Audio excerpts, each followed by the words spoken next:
Plot twist, the hitman's leverage just became the Mafia boss's greatest obsession. Everyone thought Arya was just a weak link to her brother's debts, but by saving Lorenzo from an ambush, she flipped the board on the entire Chicago syndicate, creating a game of chess where the king is wounded and the only winning move is held by a girl with a tray. Cielo Ristorante was a theater of curated tranquility, a stage where the affluent performed a pantomime of ease. The quiet wasn't natural, it was purchased. The only score was the soft percussion of silver on porcelain. Here, every gesture was measured, as if time itself was a commodity. For 3 months she had learned the rhythm of this world. The prelude of garlic, the 9 o'clock crescendo of dessert, and the exhausted exhalation of a kitchen after 6 hours of relentless service. She had memorized the patrons by the weight of their gratitude. She knew that table 4, the coveted corner, was perpetually occupied by a guest who vanished before 2000 hours. But tonight, the symphony was broken. A new presence at table 4 fractured the evening's composure. It wasn't his appearance, but the oppressive weight he brought into the room. The restaurant, typically suffused with a warm, self-satisfied air, now seemed to bend gravitationally toward this one figure in a charcoal suit. His 3 companions were like satellites, their attention a silent vow of fealty. He ate with a deliberate slowness, his face a perfect void as he absorbed the words of the man to his left. His expression was a dark mirror, reflecting neither tedium nor pleasure, only in profound stillness. It was a masterclass in absolute opacity. The waitress, clinging to her script, retrieved the water and moved across the polished floor. It was then that she intercepted a venomous whisper from a table by the window. 2 men in ill-fitting suits, their conversation a harsh blend of English and another tongue. Her mind latched onto the fragments, the vehicle, the rear exit after his departure. But a single word ignited every primal instinct she possessed. Finito. In her language, that word was a death sentence. Her body moved before her mind could protest, her gaze fixed on the man at table 4. This wasn't a deduction. It was a visceral certainty, triggered by the assassin's predatory glances and the rigid set of one man's hand beneath the table, concealing its purpose. Perhaps it was the burden of her 24 years, a lifetime spent decoding threats that gave her such clarity. She saw his arctic composure and understood he was entirely unaware of the slaughterhouse awaiting him.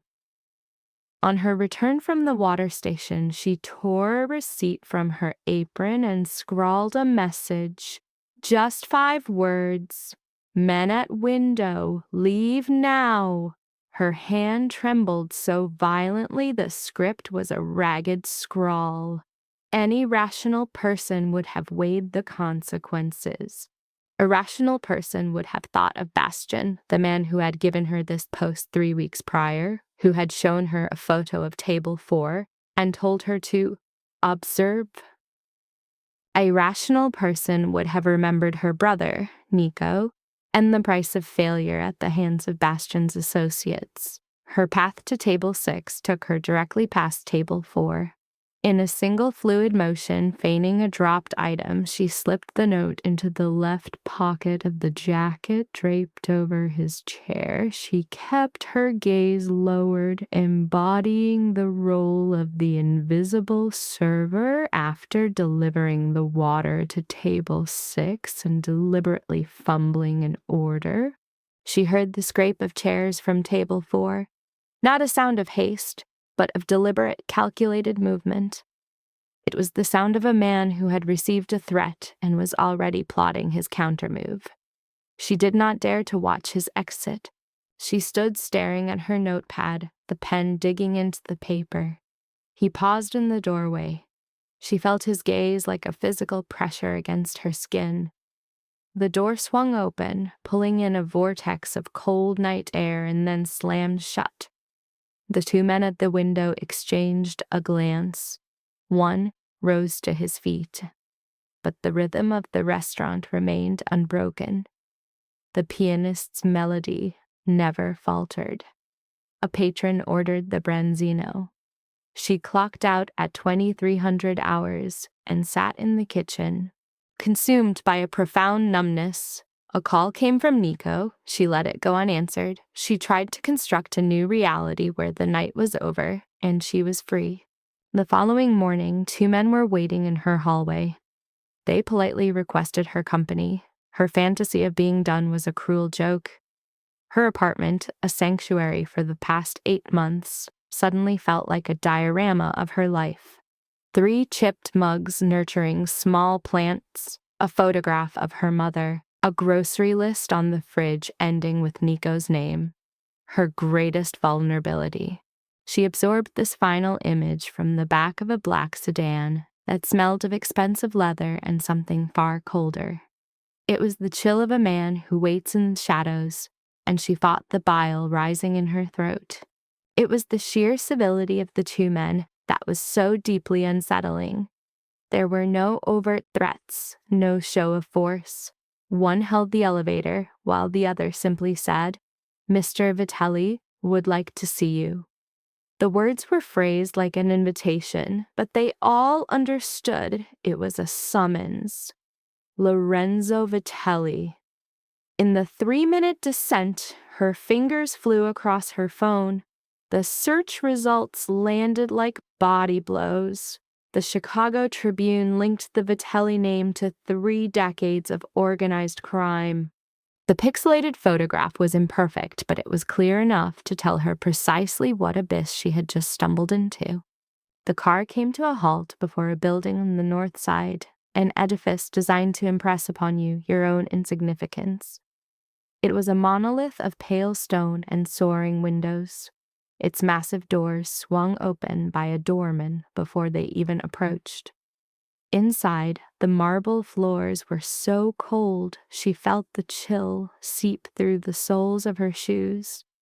The impossibly high ceilings, the cream-colored walls, and a floral arrangement that cost more than her rent all communicated a single, unequivocal message: power. The air was thick with the scent of candles, coffee, and the indefinable fragrance of dynastic wealth. He was standing at the end of a long hall. There was no mistaking him. The restaurant's low lighting had obscured the details, but she recognized his signature stillness instantly. He stood perfectly poised, hands in his pockets, occupying the absolute center of the corridor. It was the controlled posture of a predator. His eyes were fixed on her. "You could have been killed," he said, dispensing with all pleasantries. "I am aware," she replied.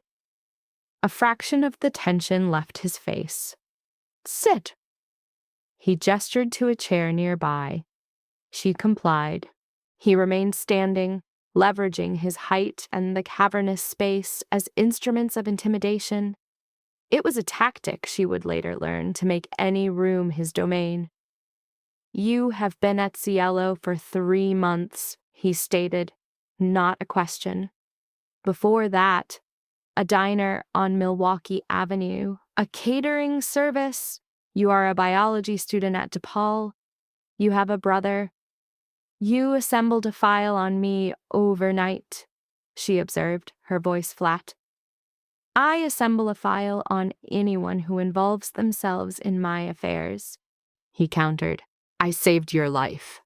"You brought a threat to my awareness," he corrected, the distinction vital to him. "Whether I would have addressed it, absent your intervention, is another matter." "You are welcome," she responded, a dangerous shard of defiance. He resumed his study of her with that same flat, unreadable intensity. It wasn't cold, but rather like a quantum computer processing infinite variables. He was assessing her with the same focus he would afford any asset or threat. "The men at the window," he said. "You had seen one of them before." Her silence was an admission he could outlast any silence. I recognized him, she finally conceded. He entered the diner months ago with another man, asking about my brother. She drew a breath. I said nothing last night because I did not know who you were. I passed you the note because I saw an ambush in progress, and I could not remain passive. That is the entirety of it. The silence between them grew heavy. A second man materialized in the doorway, built like a fortress, mid-40s, his face a history of violence. He appraised her with a neutral gaze before turning to Lorenzo. An entire dialogue passed between them in that silent exchange. "Marco," Lorenzo said, his eyes never leaving her. "Prepare the East Room." Marco's gaze returned to her, and his expression shifted minutely. It was not warmth, but the hostility had receded. Lorenzo was already processing the new intelligence. "This alters the equation," he said. "Your brother. Why are they looking for him?" For her, it was a catastrophic failure of her reality. Her former life had just been irrevocably erased. This was now her world. "Money," she said, her voice hollow. "He owes a significant debt." Lorenzo gave a single sharp nod, then turned and walked down the hall. She fell into step behind him. It was a tacit surrender of control. In this maelstrom of chaos, he was the only anchor. By the second day, she had memorized the house's acoustics, its groans and settling sighs, and a particular hush she had named the waiting. She repeated the mantra, "I am not a prisoner," a fragile fiction constructed from the reality of an ensuite bathroom and a functioning lock. Marco's delivery of coffee was a carefully calibrated psychological maneuver designed to cultivate a sense of security.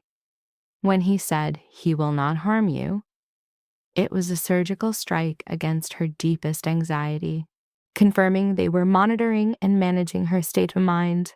"No," she lied, keeping the truth of her fear locked away. Her thoughts were a constant storm around her brother, Nico. Marco spoke his name as a clinician might read a chart. "We are handling it. He is unaware I am here. He knows you are safe." Then he added, "Safer than you imagine." She retreated, recognizing the finality in his tone. By the third day, she was beginning to understand the architecture of power here. Lorenzo's intensity was not merely coldness. It was a form of severe respect, the kind that fosters a dangerous trauma bond. The understanding came not from words, but from observing their movements, apex predators continuously assessing their environment. The moment Lorenzo entered a room, all conversation ceased. It wasn't fear, it was a profound, instinctual deference to the alpha.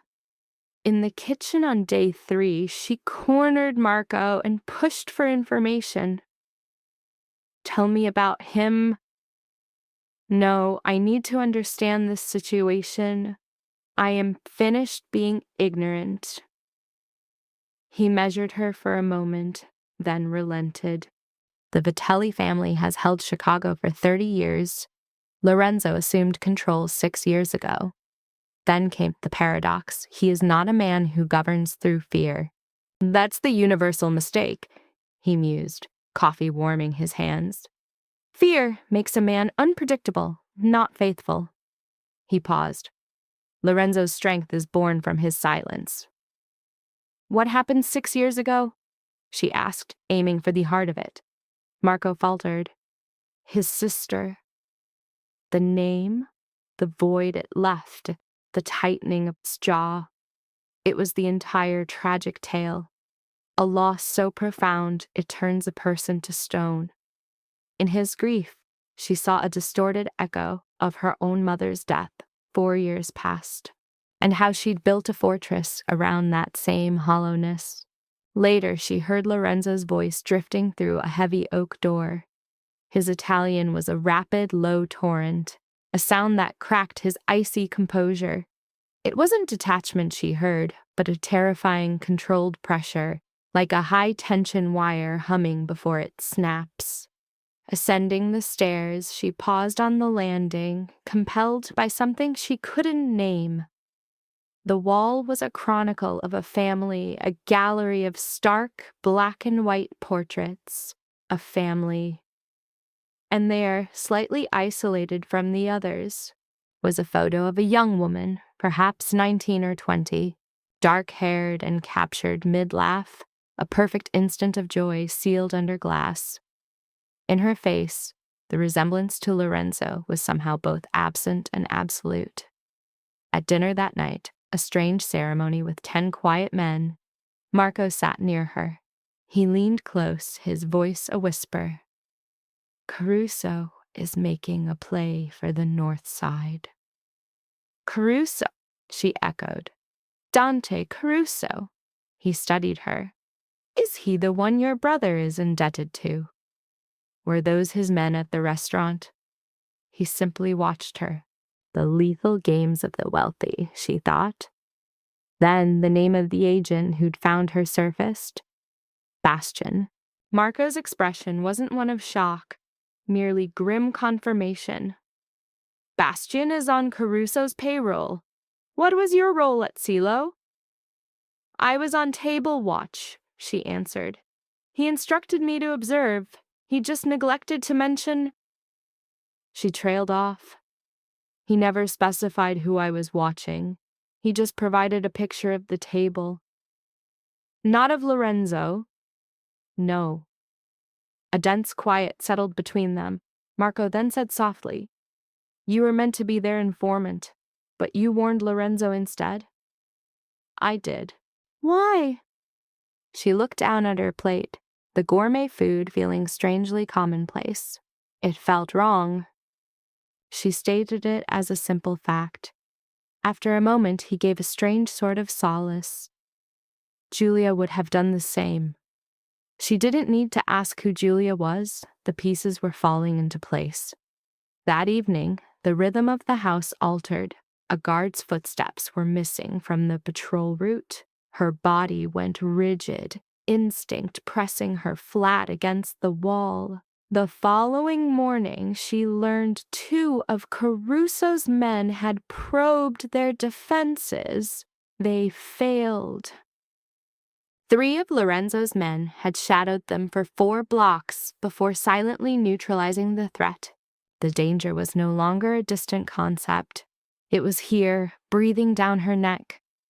This was the 6th day. She had carved out a refuge in a second-floor library on a worn leather couch. She would hide there in the quiet hours. He discovered her, or perhaps just walked in, unaware of her claim to the space. He froze in the doorway, the picture of a man who's found a ghost in his own home. Stay, he spoke just as she began to rise. It wasn't an order, but a statement. He took a chair opposite her, opened a file, and began to read as if she were invisible. She feigned interest in her book, her eyes fixed on a single line. The silence between them was heavy, but not uncomfortable. There was no strain. For someone who despised quiet, she felt no urge to speak. After 20 minutes, without glancing up, he stated, You're not eating. I'm fine. You barely ate dinner. She risked a glance. His focus remained in the file. You saw that. No reply. I saw, she said, her tone level, that you eat more quickly when you're analyzing information. His head finally came up. That detail, I do. And you always choose the seat with the clearest line to an exit. And your men's temperaments shift with your sleep schedule, which means you're perpetually exhausted. She stopped, having revealed too much. Sorry. I observe things. It's the skill you, or Bastian, hired me for. I hired you for nothing, he said. A simple correction without anger. True. Bastian did. The folder snapped closed. He placed it on the chair's arm. What was the precise figure Bastian quoted for your brother's debt? She told him the sum, watching his face for any sign but found none. That's not the original amount, Lorenzo said. Caruso's interest is 250% a month. The loan Nico took 3 months ago is now. He abandoned the calculation as futile. Where is he, Arya? A place on the west side.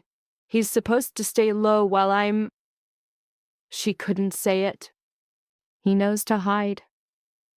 Caruso's people already know his location, he said, his voice so devoid of feeling it sounded like a verdict. They've known for 2 weeks. He's alive only because he is leverage. Against me, he clarified, by way of you. The room fell so silent she could hear a clock ticking, a sound she hadn't noticed until now.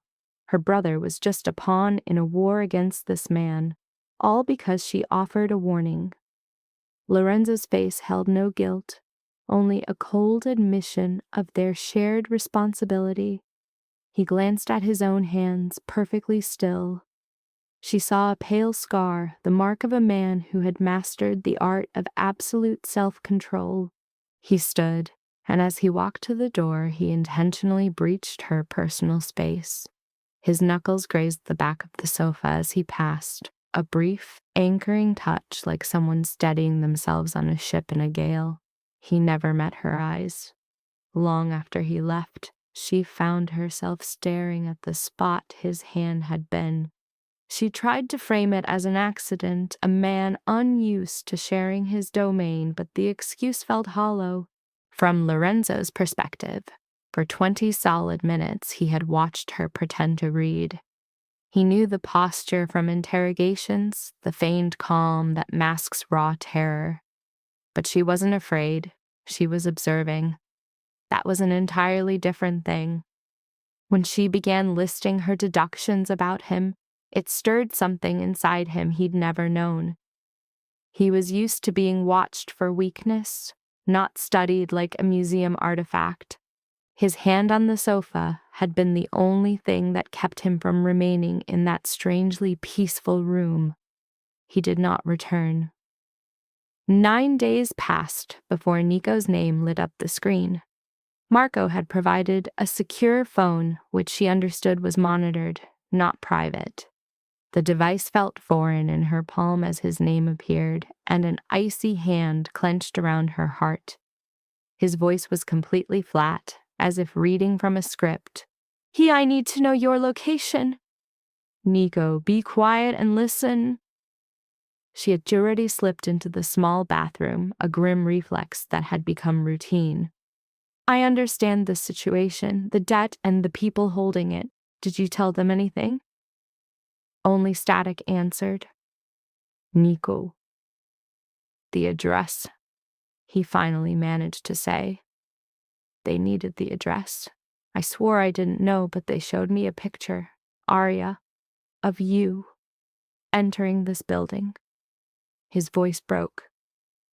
They're on you. They've been watching you. A cold dread began to twist inside her. Are you injured? She asked sharply. No. Are you in a safe place right now?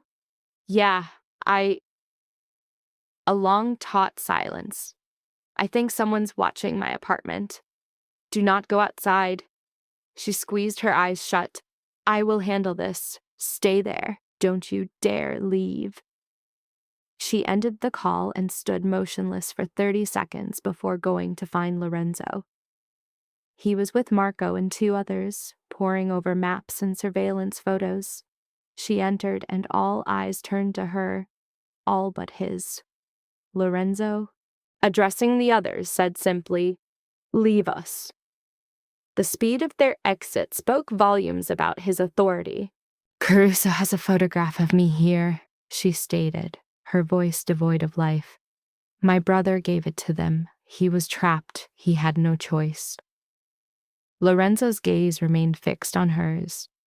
He's 21, she continued, her voice hardening to conceal a tremor. He has no idea who these people are. To him, it was just a loan. Lorenzo remained silent. You have been his shield for a very long time. He is my family. That is not what I observed, he countered, his words precise. I saw you carrying his weight. The full weight of his mistakes. The way you carry him isn't new. It is practically engraved into you. She could only stare back, stunned by the ease with which he had dissected her life. He has to be brought here, she insisted. With him out there, Caruso can use him to... I am fully aware of what Caruso can do. He rose to his full, imposing height. Marco is already en route. Nico will be here within the hour. His eyes met hers again. You should have informed me about the call the moment it happened. It just did. I know. He walked to the door and paused.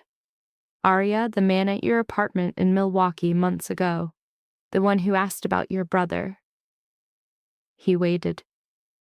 And did he make a direct threat against him? It wasn't a question, but a demand for confirmation. He said if I refused to cooperate, Nico would be harmed, she replied. He framed it as a simple surveillance job. I came here because they left me no other choice. You came because you had no options left, she corrected herself. And when you arrived, you were just... She faltered. She had almost said, just a person. You were here, those men were scheming, and I could not be a part of it. He watched her for a long moment, his gaze analytical, as if logging her words into some future, grim equation. And then he was gone. She sank into his cavernous office chair, weaving her fingers together as her thoughts spiraled around her brother and the 26 months that had passed since their mother's death. She traced every decision that brought her to this chamber, awaiting a judgment from his inner circle.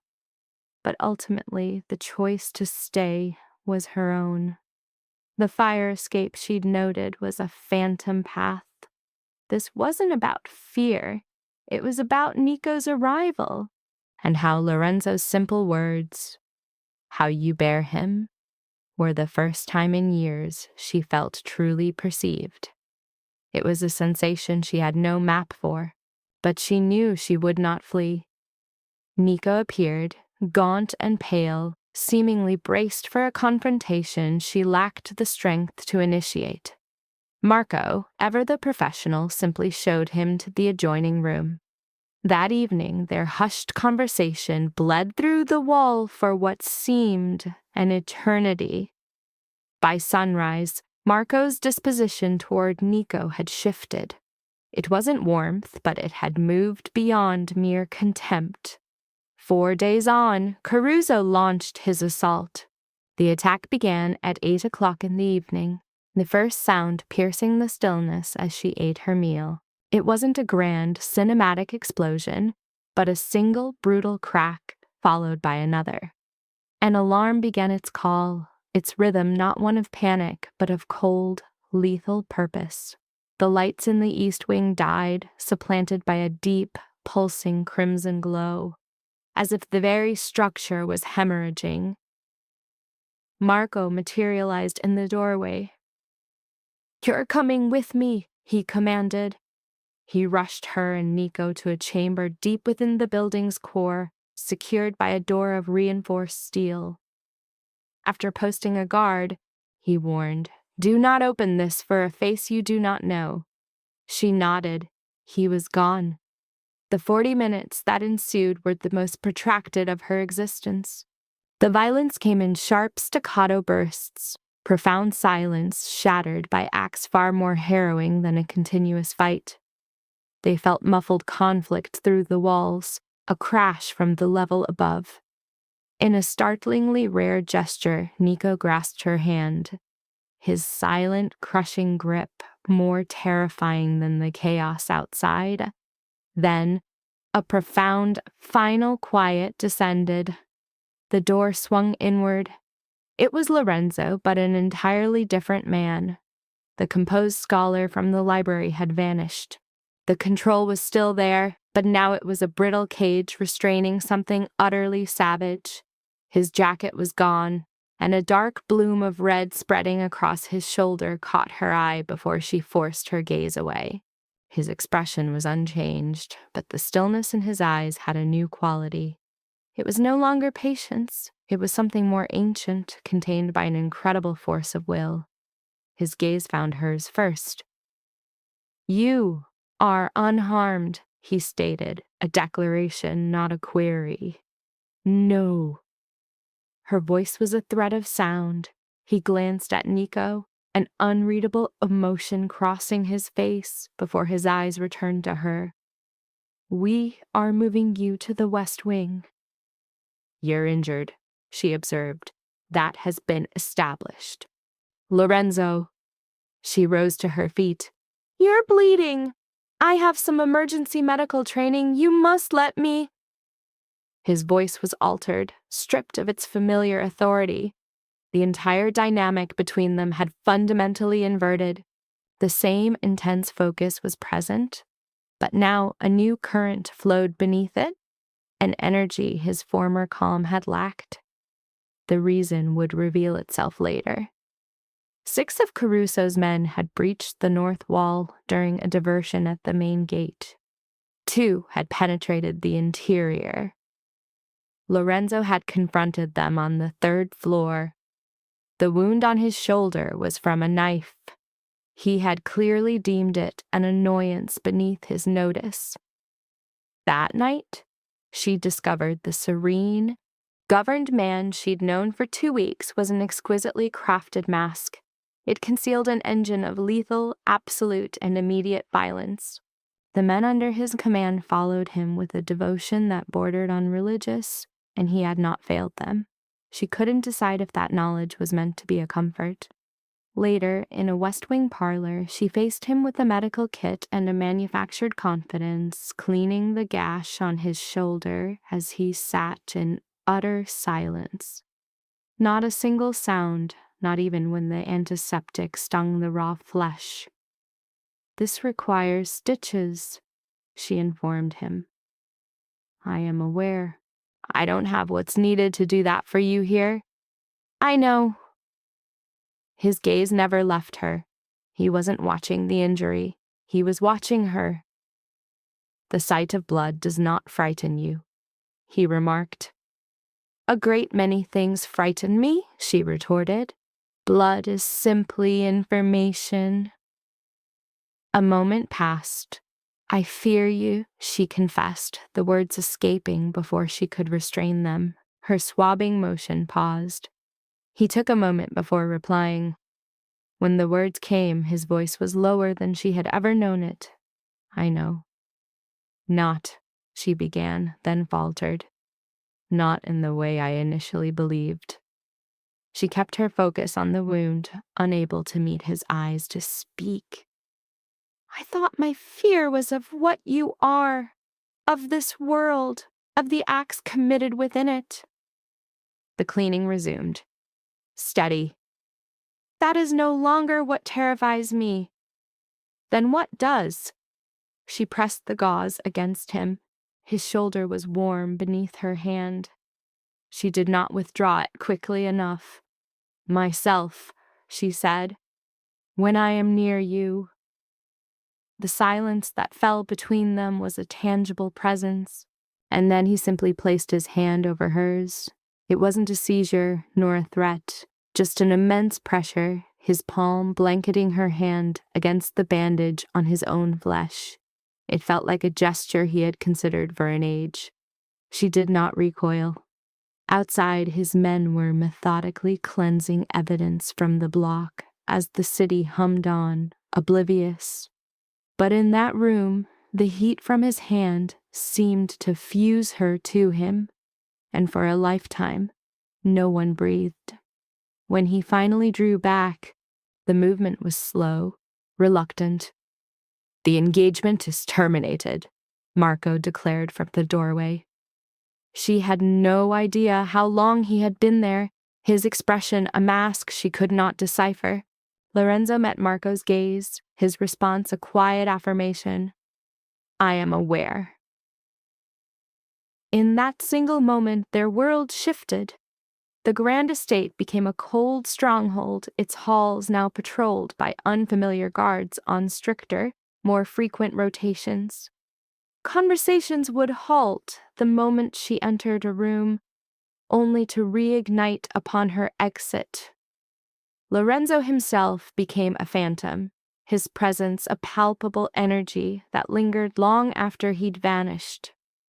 He found her late one night in the library. They barely spoke, but the silence between them was different now. A familiar weight imbued with a terrible new meaning. Nico started to fray, his usual unease escalating into a constant state of alarm. Guilt was consuming him, leaving him unable to meet her gaze, his every word an apology. She could hear Marco's methodical voice through the wall during 2 extensive sessions with him. Nico would emerge hollowed, wearing the expression of a man forced to watch his life's worst moments on a loop. I should have informed you about Bastion earlier, he finally conceded on the 3rd morning. Yes, you should have, she replied. I thought I could manage it. I know you did. She gazed at her brother, a 21-year-old boy, so careless with a life she felt compelled to shield. You will assist them, Nico, with anything they require. This is a situation that money cannot resolve. He merely nodded, appearing diminished. That afternoon, Marco escorted them to what Lorenzo termed a secondary location. It was another structure, devoid of all aesthetics, engineered for pure utility. It sat hidden on the periphery of a dead grid of warehouses and derelict homes. The journey lasted a full 30 minutes. Marco spoke Italian into his phone in the front seat, while she watched the city bleed into a blur, a specter of a life she had already shed. Roughly an hour after their arrival, chaos erupted. She never witnessed its start. She only heard the brutal symphony. 2 sharp reports from the front, then a deluge of shouts. The building's alarm was a deeper, more vicious pulse than the one at the estate. Then came a sound that would sear itself into her memory. It was a sound that wasn't loud, yet it carried the weight of a final, catastrophic failure. One of the men hurried them into a rear room, his gaze fixed on the floor. His hands betrayed him, clenched into fists so tight they broadcast his loss of control. Marco, she breathed. He's stable, the man asserted, but the tremor in his voice made it a lie. Marco was not stable. A bullet had torn through him as he moved Nico to safety. It was a precise shot, designed to sideline him, not eliminate him. Proof their adversary knew their every move. He was alive and would remain so. But for 2 hours, she sat with her back to the wall outside that room and simply waited. The cost of her new existence became horrifically clear. He was now a target. Proximity to Lorenzo, being his selection, meant the people she loved would bear the price.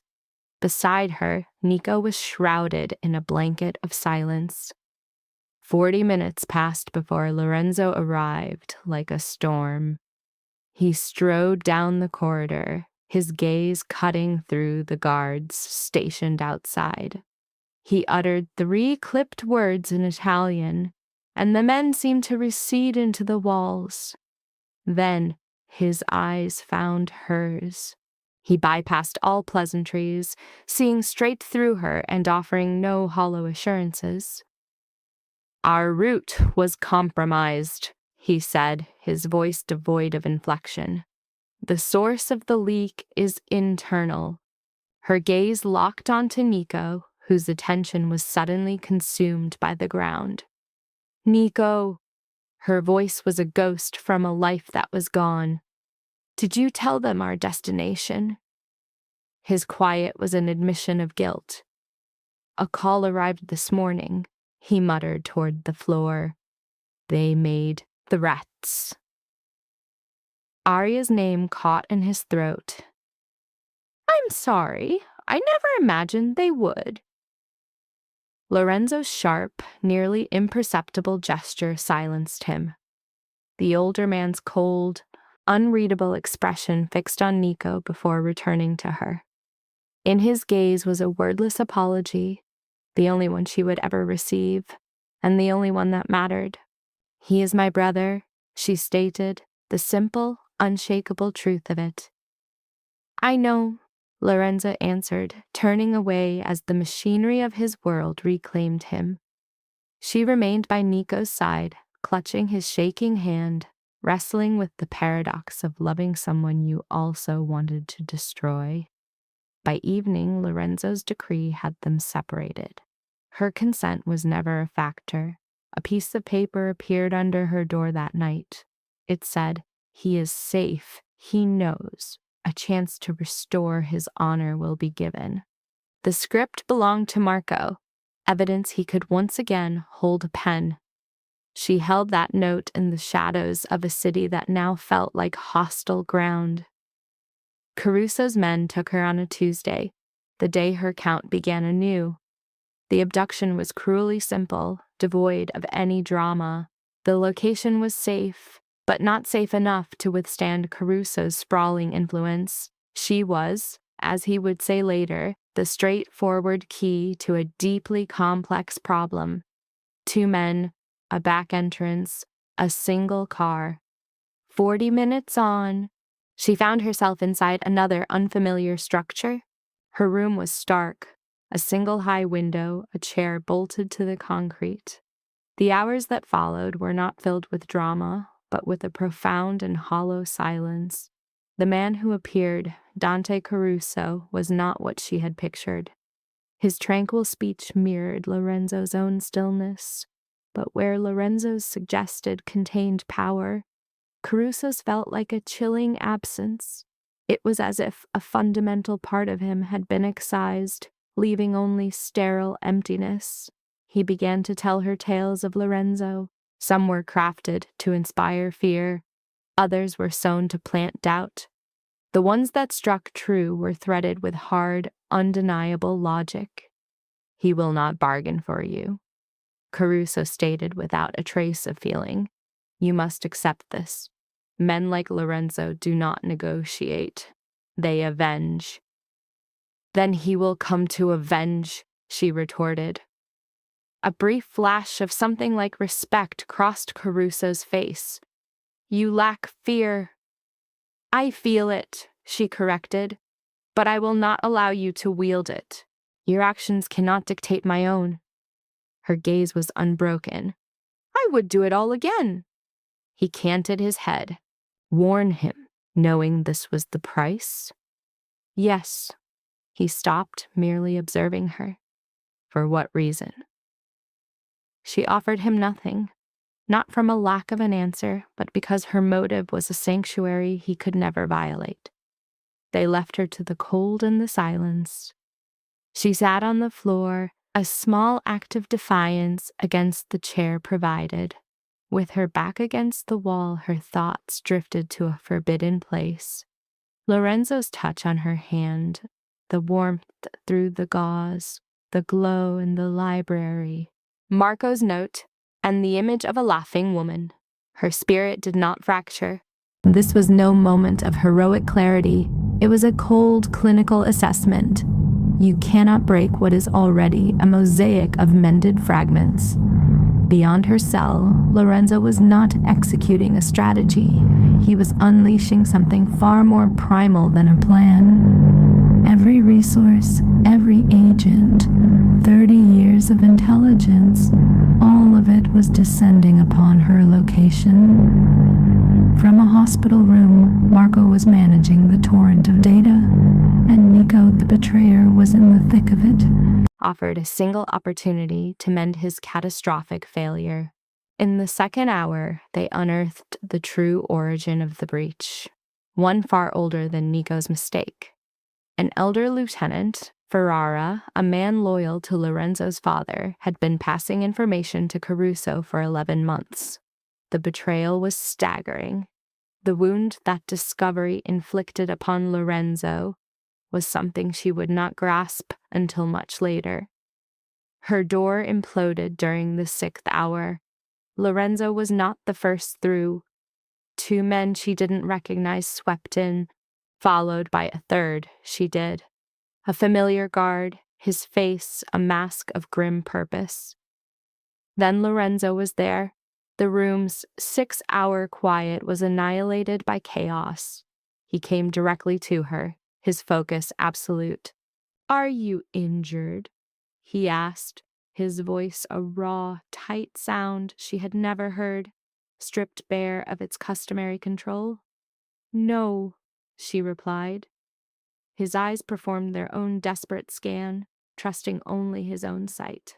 He seized her shoulders, not with tenderness, but with the grounding weight of a man who had just raised a city to find her. It was the grasp of someone recovering their most precious possession.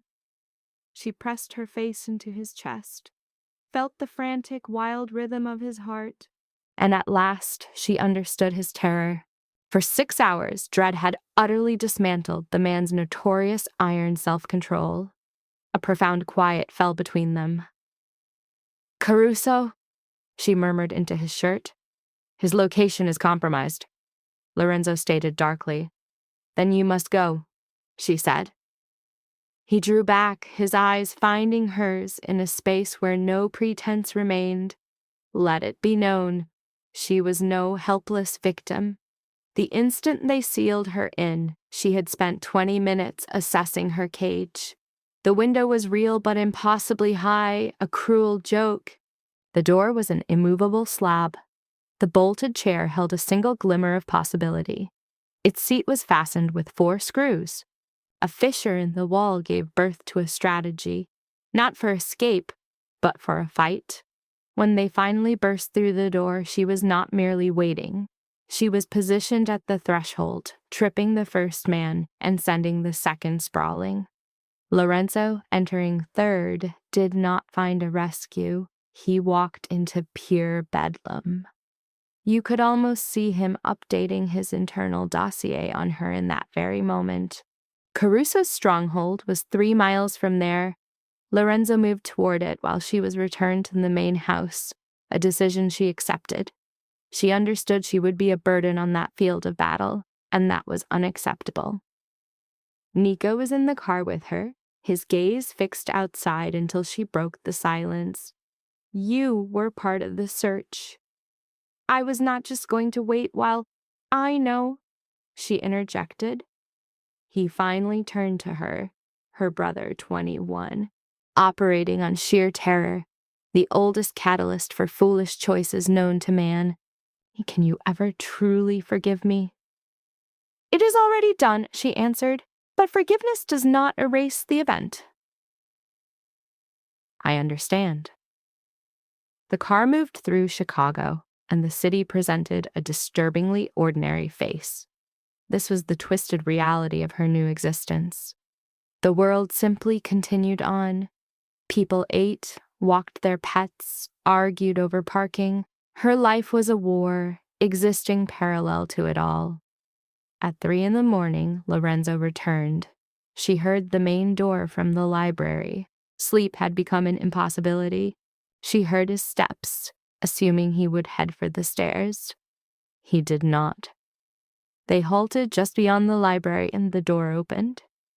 He simply stood in the frame, appearing like a man who had walked through hell and was now taking stock of what remained. His face was unchanged, yet something deep within him had clearly fractured and reformed. She asked, "Is it finished?" "Caruso is no longer a concern," he stated. "And his organization?" He paused. "They will need to find new leadership." "It is shattered," he amended. "Confirmation will take time, but it is shattered." He entered the room, choosing the sofa across from her, the nearest he had ever willingly sat, and simply watched his own hands. Ferrara, he said after a moment. Marco informed me, she replied. During my absence, you placed your trust in him for a very long time. Since I was 20, he affirmed, he served my father. She offered no empty platitudes. Instead, she said, that form of betrayal inflicts a unique kind of wound. Yes. The room grew still. What was the cost? She asked. Of tonight? He looked at her. The meaning? I was attempting to understand him. Caruso was more than a foe. He was a sickness. I used his own assessment against him, that Caruso represented the final, corrupt evolution of their world, an agent of pure entropy. I held his stare. To defeat that, you had to visit that same dark place within yourself, didn't you? The silence that followed was dense. I did. And you made that choice. Yes.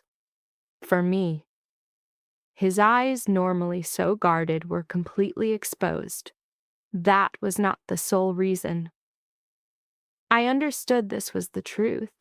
His other reasons constituted his entire being, his network, his people, his legacy. Yet I knew with certainty that I was a fundamental part of the equation.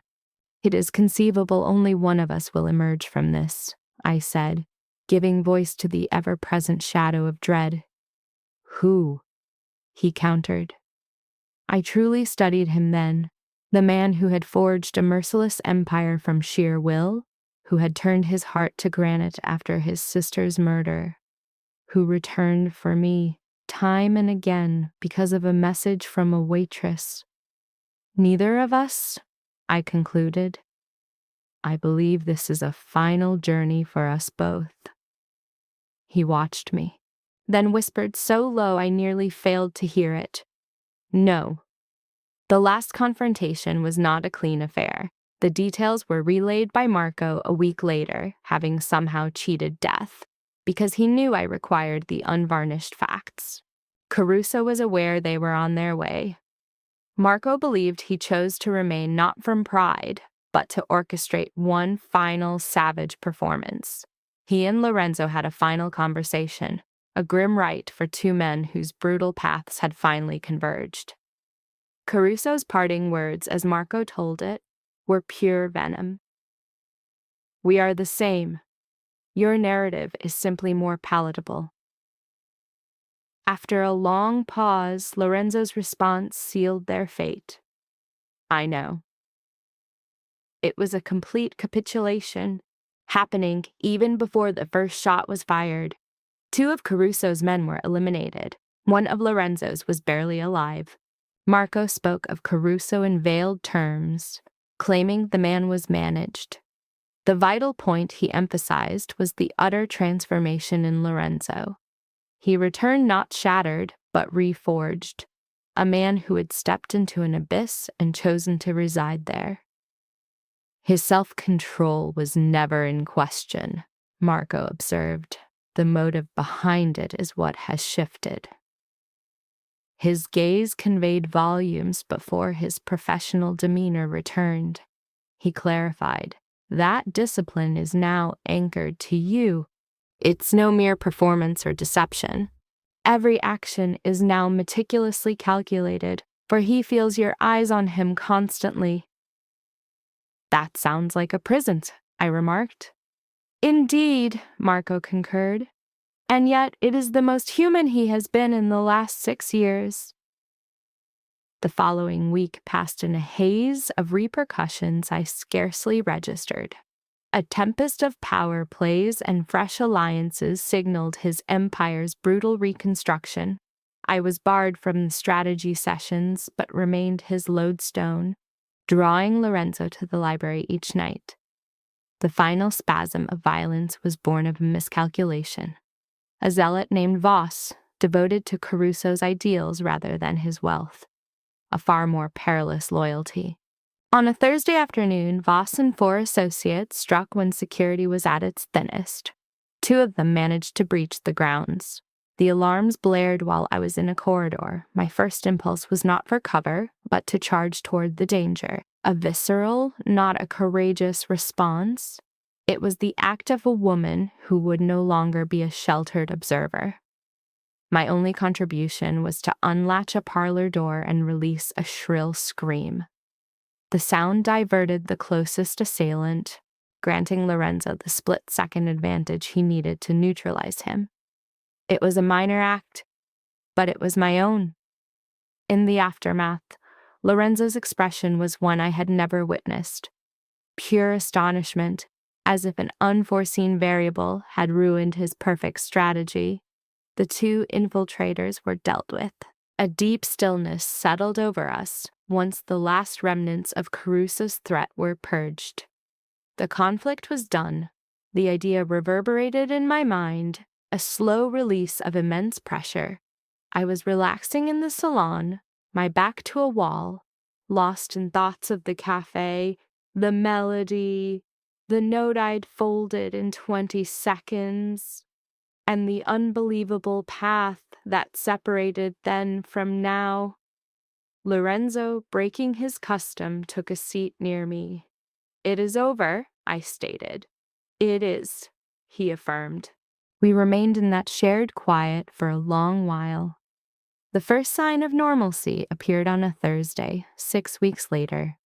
I know because a list I'd pinned in the refrigerator was dated. The fridge was in an unfamiliar kitchen on the north side. A house I had assumed was a temporary safe haven, but which had begun to feel like home by week 4. I was completing my coursework online and had secured an extension for a term paper. My science books shared a library shelf with Italian novels I was slowly deciphering. Nico had moved into a modest apartment downtown, employed by a sanitation service Marco had arranged. He phoned me twice a week. He was engaged in the grueling process of shedding old patterns, the only path to genuine change. His apologies were still too frequent. At 21, I held on to hope for him. Marco began joining us for dinner on Tuesdays, invariably by himself. His wife, he explained, found our world overwhelming, a sentiment I deeply understood. We had developed a strange rapport, not quite friendship, but a connection between two survivors of the same cataclysm. He started sharing small anecdotes of Lorenzo's youth, a tactic to soothe my anxieties. He used to bring injured birds into the house, Marco recounted one evening. His mother would release them, but he would always manage to find them again. He fell silent after that. He wasn't watching to prevent their escape, but to ensure they weren't alone. I saw Marco become intensely focused on his meal. I understand, I thought to myself. The household staff had acclimated to my presence as one does to new furniture, that moment when the bizarre becomes mundane.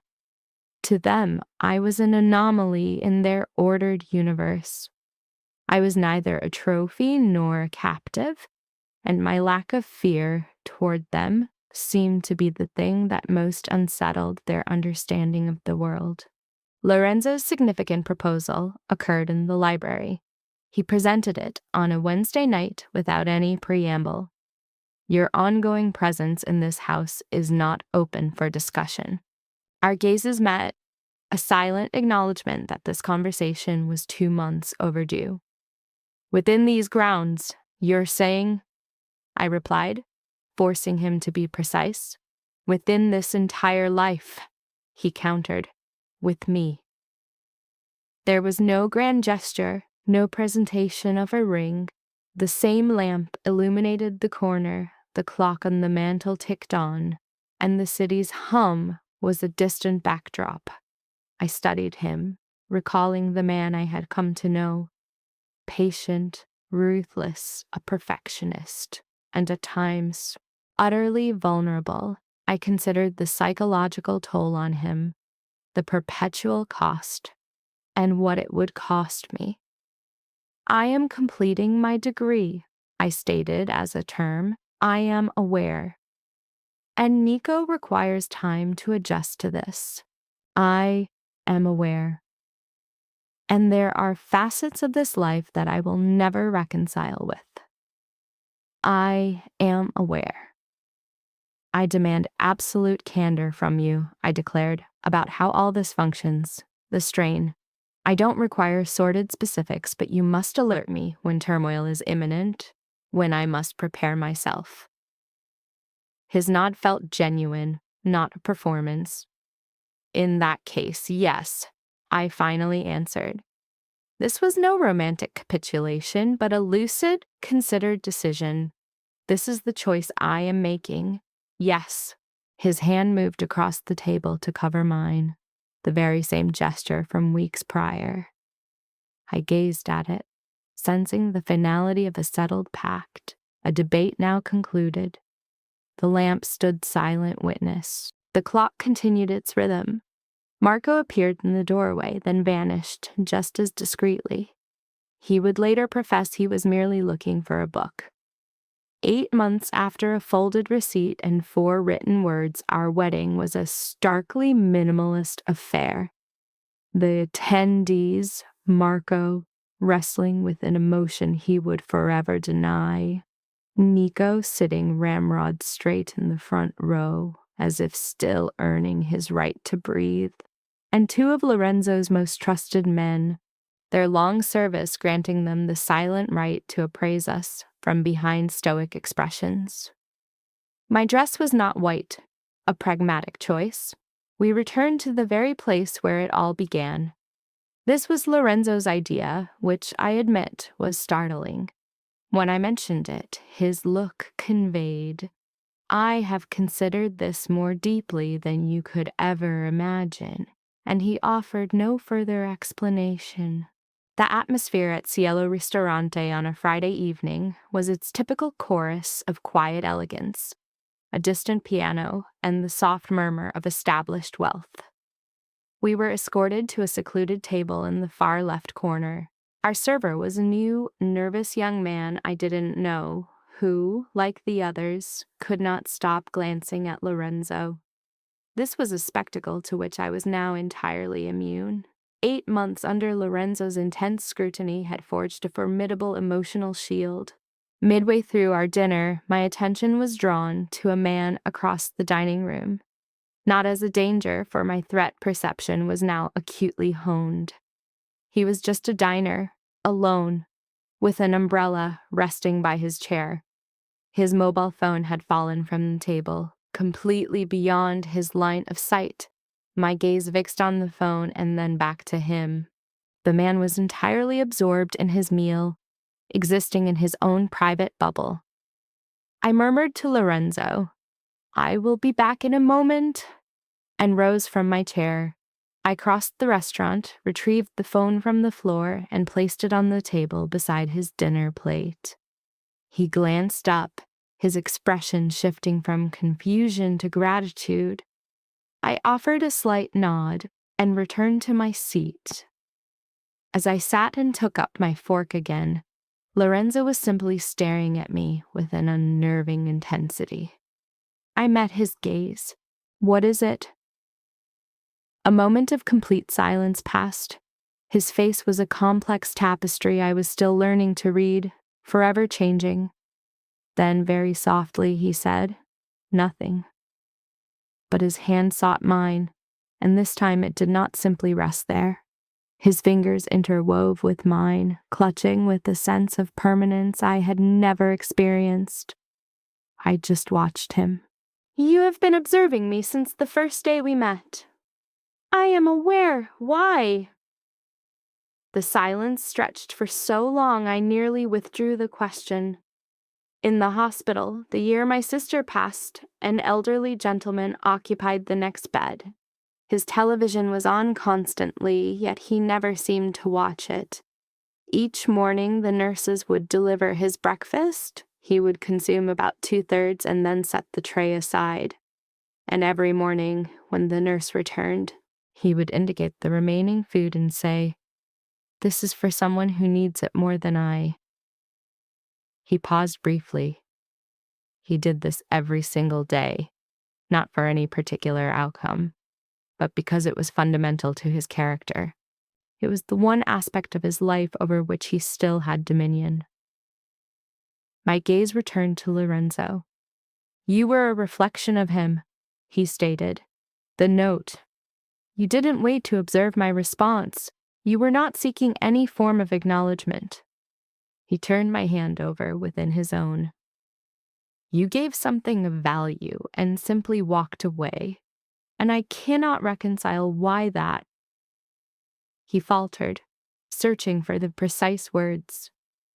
"I have lived for 3 decades in a world where every action is a transaction, where every offering is a future obligation, and you just—" He shook his head slightly. "You simply disengaged." A slow Italian melody began on the piano. My mind was a cascade of images. A folded receipt, 2 years of ledgers, Nico's voice, a photograph of a smiling girl, and Marco weeping at a small wedding, all converging into the pressure of this man's hand. "It's a pattern of mine to walk away," she confessed. "I know," he responded. "It still jars my entire system." The restaurant's soft clamor created an intimate island for just the two of them. The candles burned low, the night concluding at its own unhurried pace. She observed the man before her, a paradox of lethal precision and raw danger, the ruler of a brittle kingdom whose filthy foundations he had revealed to her. The same man who once covered her bandaged hand with his, asking a question and patiently awaiting her reply. She felt the immense gravity of her promise and the world tethered to it, yet possessed no desire to flee. Her fingers tightened around his. She raised her fork. They continued their meal. "Model?"